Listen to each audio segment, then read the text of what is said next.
NDA के लिए बिहार विधानसभा चुनाव को फतह करना इतना आसान नहीं लग रहा है। एनडीए के भीतर ही खलबली मच चुकी है।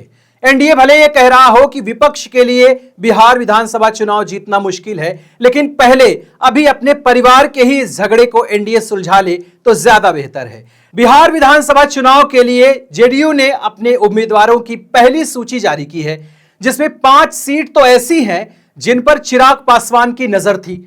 इसके अलावा जीतन राम मांझी और उपेंद्र कुशवाहा अलग ही नाराज चल रहे हैं।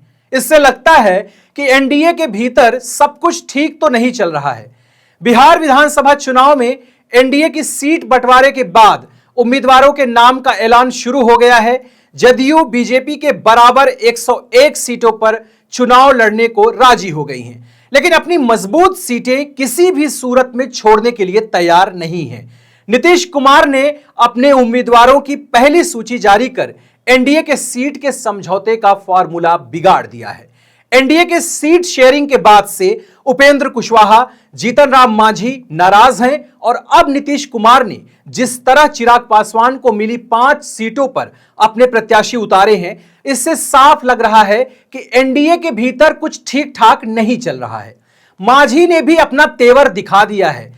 जीतन राम मांझी ने ऐलान किया है कि वह चिराग पासवान को मिली मखदूमपुर सीट पर अपना प्रत्याशी उतारेंगे। इस तरह अब तो खुल्लम खुल्ला लड़ाई शुरू हो गई है।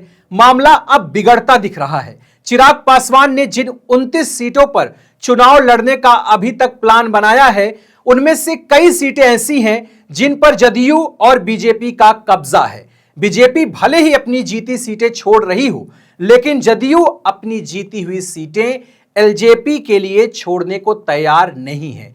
जदयू ने जिस तरह से पिछले चुनाव में सीटें जीती थी, उनको छोड़ना उसके लिए आसान नहीं दिख रहा है। माने कि पूरा एंटरटेनमेंट पैकेट आपके सामने है। बिहार चुनाव में, बिहार चुनाव को लेकर जो भी इंटरेस्टेड हैं वो खबर को जरूर देखें और जुड़े रहें आगे के अपडेट के लिए हमारे साथ।